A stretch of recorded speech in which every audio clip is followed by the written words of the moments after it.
Banjir rob atau terjadinya air pasang pada pesisir pantai di Kabupaten Halmahera Utara, Maluku Utara. Sejumlah rumah warga di Desa Wosia, Kecamatan Tobelo Tengah, terkena abrasi ekstrim sehingga rumah di pesisir pantai mengalami kerusakan akibat hantaman gelombang laut. Kepala Badan Penanggulangan Bencana Daerah BPBD Halmahera Utara Abner Maneri menyampaikan, kejadian banjir rob atau air pasang ini terjadi pada Rabu, 18.01 kemarin, setelah terjadinya gempa bumi 7,1 SR yang mengguncang Sulawesi Utara. Abner Maneri mengatakan, akibat air laut pasang itu sebanyak 20 rumah milik warga yang ada di pesisir pantai Desa Wosia, Kecamatan Tobelo Tengah mengalami kerusakan.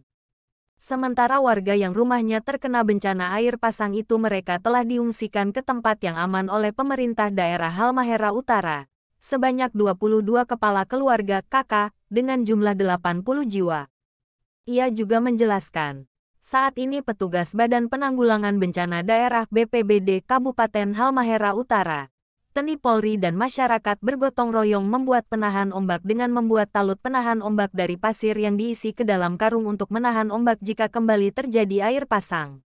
Bencana ini terjadi kemarin setelah gempa 7,1 SR sehingga terjadi banjir rob di Desa Wosia, Kecamatan Tobelo. Dan kami dari BPBD sudah mengungsikan mereka ke suatu tempat yang aman. Saat ini BPBD, masyarakat dan TNI sama-sama bekerja membuat talut sementara. Pasir kemudian diisi ke karung untuk menahan ombak agar masyarakat di pesisir aman, ungkap Abner Maneri, Kepala BPBD Halmahera Utara. Kamis tanggal 19 Januari tahun 2023.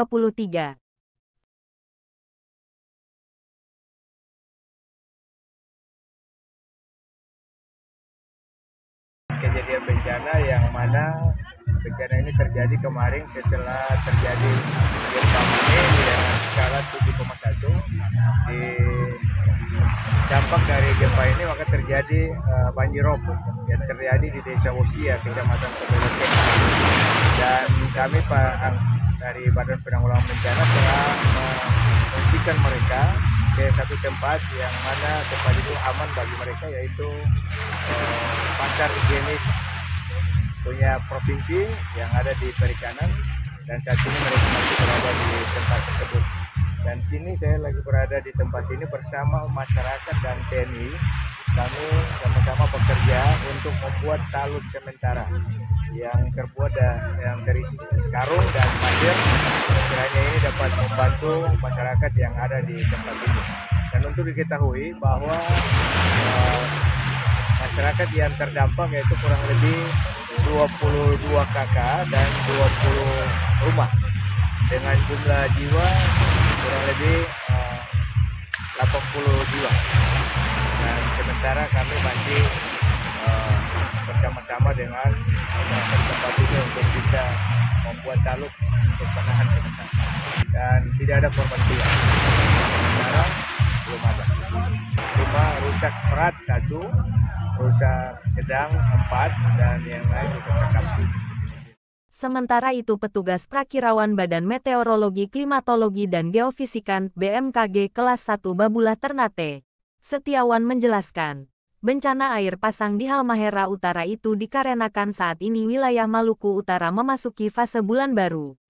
BMKG telah mengeluarkan perakiraan akan terjadinya banjir di pesisir pantai di wilayah Maluku Utara, karena sudah memasuki fase bulan baru. Bahkan ia menjelaskan kondisi ini pada bulan Desember tahun 2022 lalu itu terjadi banjir pesisir pantai namun seperti beberapa wilayah diantaranya di Ternate dan Tidore. Namun karena pemukiman warga yang sudah tertata sehingga tidak terkena dampak. Sedangkan kata dia, untuk di Tobelo, Halmahera Utara sendiri kita belum lihat potensi besar.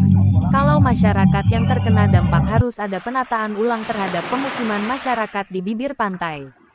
Gelombangnya saat ini belum terlalu berdampak, namun sangat berdampak dirasakan masyarakat di Tobelo karena tempat tinggal mereka tidak berada pada posisi yang aman. Saat saat ini hingga tanggal 23 pekan depan memang potensi terjadi peningkatan tinggi gelombang di wilayah Maluku Utara bagian utara. Namun kita ketahui tinggi gelombang belum signifikan tetapi ada kecepatan angin. Penambahan itu bisa terjadi di Halmahera Selatan, Pulau Mangoli Falabisahaya, Kepulauan Sula. Terjadi tingginya kecepatan angin itu perlu diwaspadai, ungkapnya. Penanganan terhadap masyarakat korban air pasang oleh pemerintah daerah dalam hal ini Bupati, yang begitu tanggap dan cepat memperhatikan dan melayani warga yang sedang mengalami bencana. Kerukunan keluarga besar Sanger Talaut dan Sitaro mengucapkan terima kasih serta apresiasi. Dan ini tentunya menjadi harapan masyarakat. Semoga upaya yang dilakukan oleh Pemda senantiasa diperhatikan oleh Tuhan. Jeffrey Tuhuleru, Jurnal One TV. Oke Pak. Ya, sebenarnya untuk tupoksi kami di Stasiun Meteorologi Babula Ternate merupakan stasiun meteorologi yang memang untuk memantau salah satunya adalah fenomena adanya banjir, potensi banjir pesisir. Nah, sekarang ini adalah fase bulan yang akan memasuki fase bulan baru atau new month, dan biasanya kondisi seperti itu jika diikuti dengan kondisi syarat-syarat terjadinya banjir pesisir itu memungkinkan terjadi banjir pesisir di beberapa wilayah di Maluku Utara. Nah, sekarang kondisi bulan sudah akan mendekati bulan baru. Jadi BMKG Pusat itu sudah mengeluarkan peringatan adanya potensi banjir pesisir di Maluku Utara itu sejak tanggal 18 hingga tanggal 23. Karena momentum terjadinya fase bulan baru itu sudah dimulai sejak tanggal 18 hingga nanti tanggal 23. Nah, ini nanti kita baru lihat karena fase bulan itu kan terjadi posisi bulan yang saling tarik menarik gravitasi antara bumi dengan bulan itu sendiri. Nah, sehingga itu menambah dari ketinggian air laut terhadap permukaan di daratan.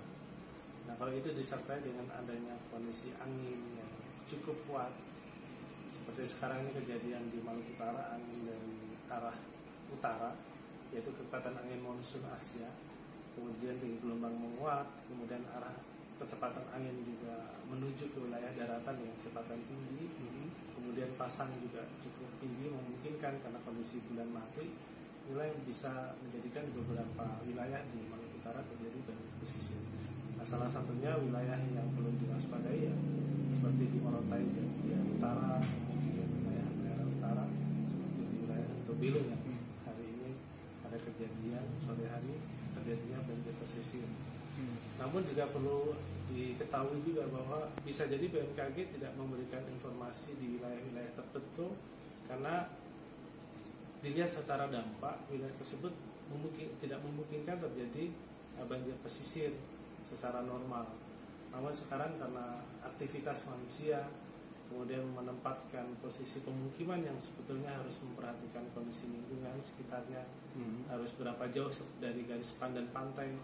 Namun karena mungkin keterbutuhan lahan tempat tinggal, kemudian barangkali regulasi yang kurang kuat mengikat, sehingga masyarakat mendirikan bangunan tanpa mengedepankan dari dampak-dampak yang akan terjadi dikala terjadi kondisi cuaca ekstrim.